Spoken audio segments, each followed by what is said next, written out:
오늘 저는 고린도전서 15장 9절로 10절의 말씀을 가지고 크게 한번 따라 하시겠습니다. 하나님의 은혜를 지속하는 비결. 하나님의 은혜를 지속하는 비결이란 제목으로 은혜의 말씀을 나누고자 합니다. 하나님께서는 우리에게 은혜 베풀어 주시기를 원하십니다. 민수기 6장 24절로 25절에 보면 야훼는 너에게 복을 주시기를 원하고 너를 지키시기 원하며 야훼는 그 얼굴을 내게 비치사 은혜 베푸시기를 원하노라, 이렇게 말씀을 하고 있어요. 그만큼 우리에게는 하나님의 은혜가 필요하고 하나님이 부으신 은혜로 살 것을 말씀하고 있는 것입니다. 사실 우리는 하나님의 은혜가 없이는 살아갈 수가 없어요. 그래서 하나님의 번제신 예수님이 육신의 옷을 입고 이 땅에 오셔서 우리를 구원하셨는데요, 이것을 은혜의 주로 오셨다, 이렇게 말씀을 해요. 이에 대해서 요한복음 1장 14절에 시작. 말씀 육신이 되어 우리 가운데 거하심에 우리가 그 영광을 보니 아버지의 독생자의 영광이요 은혜와 진리가 충만하더라, 이렇게 말씀하고 있습니다. 성경에서 자신의 삶과 직결하여 하나님의 은혜를 가장 많이 받았다고 고백한 사람이 바로 사도 바울입니다. 그래서 나는 사도라 칭함받기를 정말 과한 사람입니다. 나는 사도 중에 가장 작은 자입니다. 교회를 핍박한 자였습니다. 그러나 나를 구원하신 하나님의 은혜로 내가 되었으니 이건 하나님의 전적인 은혜입니다. 그러므로 그 은혜가 헛되지 않게 하도록 노력했습니다 라고 하는 고백을 하고 있습니다. 사도 바울의 은혜가 필요하듯이 우리에게도 하나님의 은혜가 중요하다는 것을 말씀하고 있는 것이죠. 사실 우리에게 하나님 은혜가 사라지면 영혼의 생명도 사라집니다. 하나님 은혜가 우리 안에서 사라지면 그렇게 행복했던 봉사의 기쁨도 사라져버리죠. 하나님 은혜가 우리 안에서 사라지면 구원의 영혼을 구원하는 전도의 기쁨도 사라지고 마는 것입니다. 그러므로 우리는 늘 성령으로 충만하고 말씀의 지혜로 채우고 기도로 늘 깨어 있어서 하나님과 소통하고 또 하나님의 관계를 이어감으로 말미암아서 하나님의 은혜가 항상 우리 안에 머물러 있게 되시기를 축원합니다. 그러면 하나님의 은혜가 계속하여 머물러 지속할 수 있는 비결은 무엇일까요? 첫째로 하나님의 은혜의 가치를 온전히 알고 섬길 때 하나님의 은혜가 우리 안에 지속될 수 있어요. 오늘 보면 고린도전서 15장 10절입니다. 시작. 그러나 내가 나 된 것은 하나님의 은혜로 된 것이니 내게 주신 그의 은혜가 헛되지 아니하여 내가 모든 사도보다 더 많이 수고하였으나 내가 한 것이 아니요 오직 나와 함께 하신 하나님의 은혜로다, 이렇게 사도 바울은 고백했습니다. 사실은 이 고백하는 사도 바울의 예수 믿기 전의 삶, 그가 영적으로 무지해서 또 믿는 자들을 박해했던 삶은 어떤 삶인지 아십니까? 스스로 그는 말합니다. 비방자였다, 박해자였다, 또 믿는 자들을 폭행하는 폭행자였다. 심지어 믿는 자들을 감옥에 가두는 그러한 일을 앞장섰고요. 우리가 잘 알다시피 바울은 스데반 집사가 순교당할 때 돌로 맞아 죽을 때에 앞장섰던 사람, 증인 섰던 사람이고요. 심지어 예루살렘에서 박해도 모자라 다메섹까지 가서 박해의 영역을 넓혀갔던 자가 바로 사도 바울이었습니다. 사실은 그 사람의 행동을 보면 도저히 하나님의 은혜를 받지 못할 그런 사람이었죠. 그런 그가 다메섹 도상에서 빛 가운데 하나님을 극적으로 만나게 되고 깊은 회개의 은혜를 체험하게 됩니다. 그리고 눈이 멀어서 이 앞을 볼 수 없는 그에게 하나님께서는 주의 종, 주님의 제자 아나니아를 그에게 보내서 안수기도하여 눈을 뜨게 하고 그 위에 이방인의 사도로 부름받아 쓰임받게 된 것은 전적인 하나님의 은혜였다라고 고백하고 있어요. 다시 말해서 이 사도 바울은 내가 예수 믿기 전에 정말 그강보다는 죄인 중에 개수였는데 나 같은 사람을 구원하셔서 정말 하나님의 자녀 삼아주시고 이렇게 사역자로 쓰임 받은 것은 전적인 하나님의 은혜였음을 고백하고 있습니다. 이에 대하여 디모데전서 1장 13절로 14절입니다. 시작. 내가 전에는 비방자요 박해자요 폭행자였으나 도리어 긍휼을 입은 것은 내가 믿지 아니할 때 알지 못하고 행하였습니다. 우리 주의 은혜가 그리스도 예수 안에 있는 믿음과 사랑과 함께 넘치도록 풍성하였도다. 이렇게 그는 주님의 은혜를 고백하고 있습니다. 사실 사도 바울은 주님의 은혜가 아니면 도저히 쓰임받을 수 없는 인물이었죠. 그는 스스로 예수 믿기 전에 삶에 대해서 이렇게 말하죠. 비방자다, 박해자였다, 폭행자였다, 나는 죄인 중에 괴수였다, 만삭되지 못하여 출생한 자다.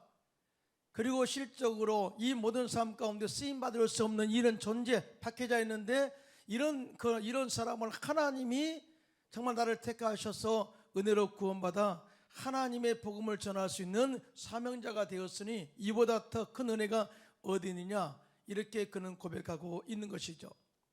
은혜란 헬라어로 카리스인데요, 물론 모든 이 사람들 입장에서 은혜를 나름대로 해석을 하고 있습니다만, 기독교 관점에서 은혜는 이렇게 말합니다. 성자 예수 그리스도를 통하여 인간을 구원하신 하나님의 특별한 선물, 이것이 바로 은혜다, 즉 카리스다, 이렇게 말하고 있어요.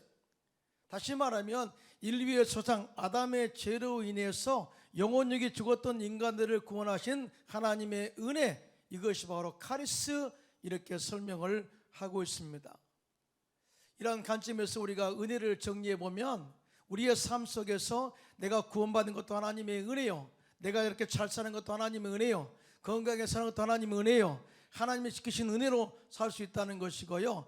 은혜는 값없이 주시는 하나님의 선물인가 동시에 모든 사람들에게 주어지는 공평성이 있다는 것을 말씀을 하고 있어요. 그래서 누구든지 예수를 믿으면 구원받게 되는 은혜, 이것이 바로 모든 사람들에게 주어지는 공평성입니다. 그런데요, 이 은혜는 주님께서 우리의 마음의 문을 두드릴 때 마음의 문을 활짝 열고 받을 준비되어 환영한 자가 받을 수가 있습니다. 할렐루야. 크게 아멘 합시다. 이에 대해서 계시록 요한계시록 3장 20절에 이렇게 말씀합니다. 시작. 볼지어다 내가 문 밖에 서서 두드리니 누구든지 내 음성을 듣고 문을 열면 내가 그에게로 들어가 그와 더불어 먹고 그는 나와 더불어 먹으리라. 이렇게 말씀을 하고 있어요. 우리가 은혜를 받기 위해서는 성령으로 충만해야 돼요. 우리가 마음의 문을 열고 십자가의 은혜를 체험하기 위해서는 성령의 은혜를 충만하게 받아야 됩니다. 우리가 이 성령의 은혜로 충만을 받고 마음의 문을 활짝 열면 십자가의 도가 깨달아지고요, 예수님께서 십자가에서 행하신 절대 은혜의 가치를 알 수가 있어요. 우리가 절대 성령으로 충만하지 않으면 예수를 주라 시인할 수 없고 십자가에서 완전하게 행하신 주님의 은혜의 가치를 알 수 없어요. 그러므로 우리 모두 성령으로 충만하시기를 예수님의 이름으로 축원합니다. 자, 그러면 은혜의 가치는 뭘까요? 예수님의 공생의 3년 반 동안의 삶을 통해서 주님이 행하신 그러한 행동을 보면 그 속에 이 복음의 은혜의 가치, 십자가의 은혜의 가치가 그대로 드러나고 있습니다. 예수님은 먼저 공생의 기간 동안에 죄인을 구원하신 하나님의 은혜의 가치를 두고 사역을 하셨어요. 그리고 최종적으로 예수님께서는 십자가에서 마귀를 멸하시고 죄로 인하여 영이 죽어 조류 가운데 있던 인간들을 구원하시기 위해서 십자가에 죽으시고 부활하심으로 말미암아서 믿는 자들에게 영생을 주시고 영혼이 잘된같이 범사가 잘되고 강건한 삼중 축복의 삶을 살게 한 줄로 믿습니다. 이것이 바로 은혜로 통해서 주어진 축복이다, 온전한 구원을 주신 축복이다 라고 말씀을 하고 있는데요, 에베소서 2장 8절로 9절입니다. 시작. 너희는 그 은혜에 의하여 믿음으로 말미암아 구원을 받았으니 이것은 너에게서 난 것이 아니요 하나님의 선물이라. 행위에서 난 것이 아니니 이는 누구든지 자랑하지 못하게 함이라. 이렇게 말씀을 하고 있습니다. 예수님은 3년 반 동안의 공생의 기간 동안에 이 구원의 가치, 죄인을 구원하시는 하나님의 은혜의 가치를 항상 마음에 두고 사역하셨어요. 또한 병자를 치료하셔서 구원하게 하시는 그 은혜를 베푸셨습니다. 이렇게 예수님께서는 구원의 가치를 최우선으로 두고 사역하시면서 사람이 만일 온천을 얻고도 제 목숨을 잃으면 무엇이 유익하리요? 사람이 무엇을 주고 제 목숨과 바뀌겠느냐? 이렇게 말씀을 하셨어요. 하루 예수님께서 바리새인의 초청을 받아 바리새인의 집에 가서 앉아 계실 때 죄인된 한 여인이 향유 담은 옥합을 가지고 와서 예수님의 발 곁에 서서 울며 눈물로 그 발을 적시고 자기 머리털로 닦고 그 발에 입을 맞추고 향유를 부어 예수님을 정성스럽게 섬겼습니다.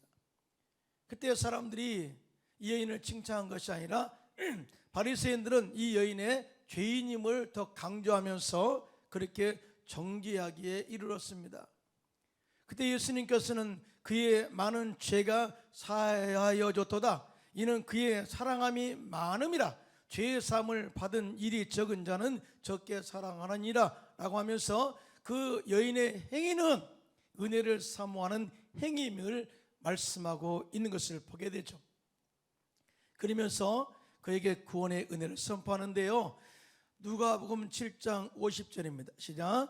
예수께서 여자에게 이르시되 내 믿음이 너를 구원하였으니 평안히 가라 하시니라. 이렇게 말씀을 하셨습니다. 이와 같이 예수님께서는 죄인들이 은혜를 사모할 때 긍휼과 자비의 마음을 가지고 구원의 은혜를 베풀어 주셔서 새로운 삶을 살게 한 것입니다. 우리 역시 하나님의 은혜가 우리 가운데 머무기를 원한다면 예수님께서 한 영혼의 생명을 구원하여 은혜를 베푼 것처럼 이 구원의 가치를 회복하여 많은 사람들을 살리는 이 복음 전파의 사역에 헌신하는 저와 여러분들 되시기를 예수님의 이름으로 축원합니다. 또한 예수님께서는 인간들을 저주에서 속량하여 아브라함의 복을 받아 누리는 은혜를 베풀어 주셨어요. 20년 전에 한동안 가정에 흐르는 저주를 끊으라 한 책이 유행한 적이 있습니다. 이 책의 내용은 이렇습니다. 우리들의 삶의 현장에는 항상 저주가 따라다닌다면서 우리들을 공격하고 축복을 방해하는 이 저주를 우리가 예수 이름으로 선포하고 끊을 때 이 저주는 사라진다고 하는 내용이에요. 물론 이 말씀의 내용이 틀린 건 아니에요. 우리가 예수 이름으로 저주를 끊으면 우리 가정에 있는 흐르는 저주가 끊어질 줄로 믿습니다. 또 우리의 삶 속에 방해하는 악한 마귀의 세력을 대적하고 끊어버리면 마귀는 한 길로 왔다 할지라도 7길로 물러갈 줄로 믿습니다. 그런데 더 중요한 게 뭐냐? 이 저주를 끊으신 완성이 예수님께서는 십자가에서 마귀의 정사와 건설을 벗겨버리시고 무력화하여 조롱고로 삼으셨어요. 그리고 우리에게 불리한 증서를 지우시고 십자가로 영원한 승리를 이루어서 우리의 가정에 흐르는 모든 저주를 이미 끊어버린 줄로 믿습니다. 자, 이미 끊어버렸다. 이것은 예수님께서 십자가에서 이루신 온전한 십자가의 은혜의 완성을 선포한 것이다 라고 그렇게 말할 수 있어요. 이미 주님께서 우리의 삶 속에 흐르는 저주를 끊으셨어요. 가정에 흐르는 저주를 끊으셨어요. 이제 우리가 기대할 것은 하나님의 복, 아브라함의 복을 기대하는 삶을 살아라 이 말씀을 하고 있거든요. 이에 대해서 갈라디아서 3장 13절로 14절입니다. 시작. 그리스도께서 우리를 위하여 저주를 받은 바 되사 율법의 저주에서 우리를 속량하셨으니 기록된 바 나무에 달린 자마다 저주 아래 있는 자라 했습니다. 이는 그리스도 예수 안에서 아브라함의 복이 이방인에게 미치게 하고 또 우리로 하여금 믿음으로 말미암아 성령의 약속을 받게 하려 함이라. 여러분 믿으시면 손들고 아멘 하시기 바랍니다. 이미 아브라함의 복이 우리에게 임하게 하심이라. 이미 할렐루야. 제가 헝가리에 선교사로 사역할 때 거리 전도할 때 노방에서 가보르 삐테르라는 형제를 만나게 되었어요. 이 가보르 삐테르라는 형제는 예수님을 믿기 전에 4년 동안 홈리스 즉 노숙자로 살았는데 그의 삶이 비참했습니다. 그러나 그가 너방 전도를 통해서 예수를 만나 믿게 되었고 또 열심으로 신앙생활하고 성령 충만 받은 다음에 확신을 가졌는데 내가 하나님의 자녀의 확신, 그리고 새로운 피조물의 확신, 그리고 나자 그 가정에 흐르는, 그 삶에 흐르는 저주가 끊어져 버렸어요. 그리고 완전히 새 사람이 되어서 또 직장도 얻고 형통한 복을 받게 되었는데요, 그 부모가 그의 삶의 변화를 보고 전도받아서 저희 부다페스트 순복음교회 와서 구원받은 그 역사를 저는 잃어버릴 수 없어요. 그러므로 우리가 복음을 전할 때 정말 예수 믿어 영혼이 잘된같이 범사가 잘되는 이 축복은요, 하나님이 원하시는 은혜라는 사실을 꼭 기억하시고 이것을 받아 누리는 저와 여러분 되시기를 예수님의 이름으로 축원합니다. 크게 아멘합시다. 더나 예수님께서는 병든 자들을 치유하시는 하나님의 은혜를 베푸는 사역을 하셨어요. 하루 예수님께서 지나가실 때 12해를 혈루증으로 앓은 여인이 믿음으로 예수님의 옷자락을 만졌을 때 즉시 혈류의 근원이 말라져 버렸어요. 이 일로 인해서 두려워한 여인에게 마태복음 9장 22절에 예수님께서 이렇게 말씀하시죠. 시작. 예수께서 돌이켜 그를 보시며 이르시되 딸아 안심하라, 내 믿음이 너를 구원하였다 하시니 여자가 그 즉시 구원을 받으니라, 이렇게 증언하고 있습니다. 또한 여리고에 사는 맹인 바디메오가 예수님을 만나기를 간절히 사모했죠. 예수님을 만남으로 말미암아서 눈을 뜨는 역사, 구원 역사를 경험하게 되는데요, 누가복음 18장 42절로 43절입니다. 시작. 예수께서 그에게 이르시되 보라 내 믿음이 너를 구원하였느니라 하시매 곧 보게 되어 하나님께 영광을 돌리며 예수를 따르니 백성이 다 이를 보고 하나님을 찬양하니라고 증언하고 있습니다. 다가 예수님께서는 베데스다 연못가에서 거동도 하지 못한 38년 된 병자를 말씀으로 치료하셔서 구원의 은혜를 베풀어 주심으로 당신이 친히 이 땅에 은혜의 주로 또 은혜의 구원자로 이 땅에 오심을 나타내셨어요. 그러므로 우리는 정말 주님의 은혜가 우리 안에 지속되기를 원한다면은 예수님께서 이 땅에 오셔서 하신 3대 사역, 구원 사역과 또 저주를 끊으시고 축복하신 그 은혜의 사역, 그리고 병자를 치료하시는 이 은혜의 사역에 집중적으로 사역하면서 이 은혜가 우리 안에 계속 머물게 되시기를 예수님의 이름으로 축원합니다. 두 번째, 하나님의 은혜가 우리 안에 머물게 하는 비결은 하나님의 은혜를 사모해야 돼. 그리고 하나님께 받은 은혜를 베풀 때 하나님의 은혜가 우리 안에 지속될 줄로 믿습니다. 크게 아멘합시다. 먼저 우리들은 예배를 통해서 하나님의 은혜를 사모해야 합니다. 사모해야 합니다. 예배는 구원받은 우리가 하나님을 사랑하고 경외해야 한다는 최상의 거룩한 의식이요 행위인 거예요. 우리가 하나님을 사랑합니다, 경외합니다, 존경합니다, 그렇게 말을 하면서도 예배를 드리지 않는다면 그 사람의 믿음의 고백은 가짜가 될 수가 있다는 거죠. 사실 우리는 예배 드리면서 하나님을 찬양해요. 영광을 돌립니다. 또 말씀을 들으면서 하나님의 지혜를 배우게 되죠. 또한 하나님의 선하시고 온전하시고 기뻐하신 뜻이 무엇인가를 알게 되고요. 또 기도 가운데 모든 문제가 해결받고요, 또 모든 병자가 치료받는 이 과정을 통해서 하나님의 은혜를 체험하게 되는 축복의 통로가 바로 예배다라고 이렇게 말할 수가 있는 거예요. 이와 같이 예배는 한 개인을 살리고요, 한 가족을 이 가정을 영적으로 살리는 축복의 통로가 되기도 하고요, 또한 한 민족을 은혜 가운데 서게 하는 결정적인 영적 의식이 바로 이 예배다라는 거죠. 더 중요한 것은 예배는 개인의 의견에 따라 드릴 수도 있고 없고를 결정할 수 있는 영역이 아닙니다. 예배는 하나님의 명령이요, 우리는 그 명령의 순종으로 응답하는 축복의 통로가 바로 예배인 것을 믿으시면 손들고 아멘 하시기 바랍니다. 그 예로 아브라함이 좋은 예배의 본을 보였어요. 아브라함은 그의 삶 가운데 축복의 통로, 믿음의 조상이 되었는데요, 가장 중요한 것은 아브라함은 믿음의 조상으로 부름받은 그때로부터 자리를 옮길 때마다 먼저 제단을 쌓고 예배를 드렸어요. 그럴 때마다 하나님께서 아브라함과 함께 하셔서 이위하신 복을 허락하셨는데요, 최종적으로 하나님 말씀에 순종해서 이 모리아 산의 독자 이삭을 번제로 드리는 예배, 이 예배는 하나님의 마음을 감동케 했어요. 그리고 약속하신 축복, 믿음의 조상으로서의 약속하신 축복을 이루는 통로가 되게 하셨습니다. 여러분, 예배 드리는 자세는 창세기 22장 3절로 10절에 아주 정확하게 나와 있는데요, 아브라함은 하나님의 명령을 받고 그 명령에 순종하여 아침에 일찍이 일어나 두 종과 함께 그의 아들 이삭을 데리고 사흘 길을 걸어 하나님이 지시한 산 모리아 산에 이르렀어요.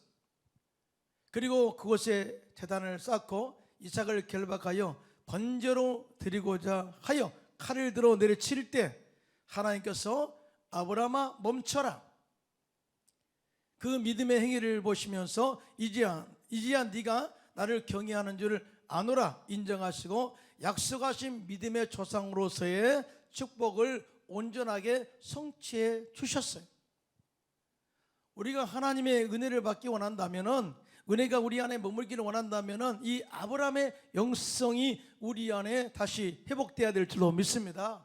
아브라함은 하나님의 말씀에 순종하는 과정을 5개로 우리가 볼 수가 있는데요, 하나님은 아브라함이 어떤 모습으로 섬겼는가를 자세히 보았는데, 먼저 아침에 일찍이 일어나는 준비성, 두 번째는 타협하지 않는 헌신에 대한 결단, 누가 뭐래도 나는 절대 주님의 결단한 것, 주님께 결단한 것은 지켜 타협하지 않는 결단, 세 번째 사흘 길을 걸어가는 인내, 중간에 포기하지 않았다는 거죠. 네 번째 좋으신 하나님에 대한 믿음의 행진, 하나님은 죽은 자를 살리시고 없는 것을 있게 부르시는 하나님, 할렐루야. 최종적으로 5번째로 하나님이 원하시는 것을 온전히 드리는 순종, 즉 이삭을 제물로 드린 이 순종을 하나님께서 보셨다, 그 말이죠. 여러분, 이렇게 아브라함이 제단 쌓고 예배를 드림으로 말미암아 하나님의 은혜가 그에게 임했다는 사실을 보고 자란 사람이 누구냐? 그의 아들 이삭이죠. 부전자쟁이라고 그 이삭도 자리를 옮길 때마다 먼저 제단을 쌓고 예배를 드리는데요, 심지어 블레셋 땅 그랄에서 농사를 지어서 백배의 결실을 맺었고, 물이 부족하여 샘을 팔 때마다 샘물이 콸콸 쏟아져 나오는 은혜를 체험하게 되었어요. 이와 같이 우리 가정과 사업장에 은혜의 강물이 흘러 물된 동산같이 입이 청청하고 가문해도 걱정이 없이 결실이 그치 않게 하는 비결이 바로 예배인 것을 믿으시고요, 여러분 예배를 사모하시고 예배를 회복하는 저와 여러분 되시기를 예수님의 이름으로 축원합니다. 이런 코로나로 인하여 예배가 침체되고 있는 것은 사실입니다. 어떤 사람들은 예배를 드릴 수 없는 것은 어쩔 수 없는 코로나 환경 때문이라고 핑계댈 수도 있을 것입니다. 그러나 예배를 사모하는 자가 하나님의 은혜를 받게 된다는 것을 꼭 기억하시고, 환경을 초월한 결단으로 주님께 나와 예배 드리는 저와 여러분 되시기를 축원합니다. 우리 교회는 각자에게 주어진 은사와 탤런트를 가지고 충성스럽게 교회 봉사를 잘하고 있어요. 그러나 가끔 어떤 사람들은 맡은 직분을 소홀히 하기도 합니다. 이런 사람에게는 하나님을 사모하는 예배를 통해서 하나님의 은혜로 채워져야 합니다.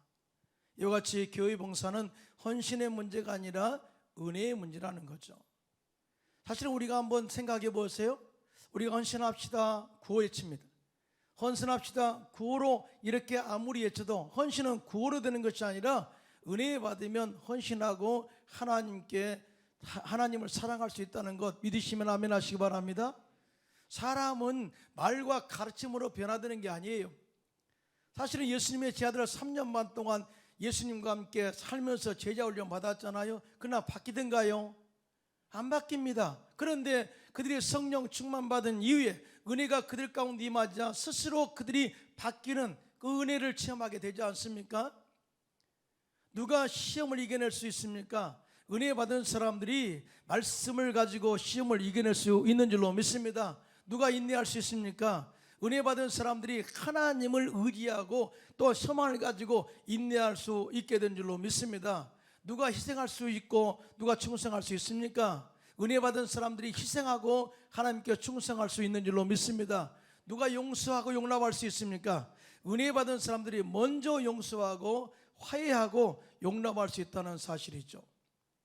그러므로 우리들은 하나님의 은혜를 사모하고 충만하게 채워야 받은 은혜를 나눌 수가 있어요.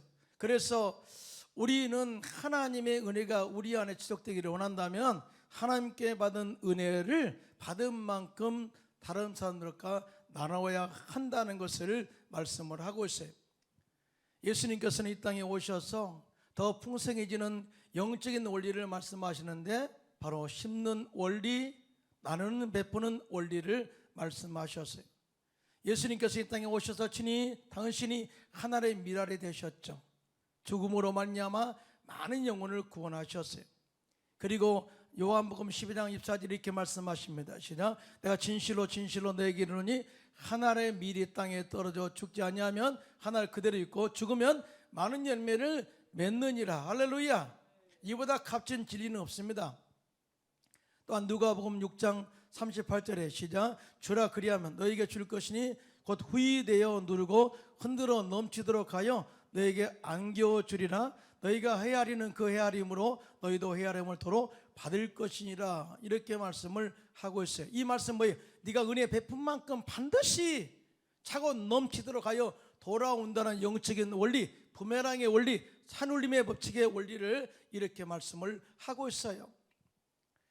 영국의 한 부잣집 소년이 스코틀랜드의 어느 시골, 작은 시골에 휴가를 가서 수영을 하다가 발에 쥐가 나 익살 위기에 처했습니다. 이때 그 부근에서 일하던 한 시골 소년이 그를 구해 주었어요.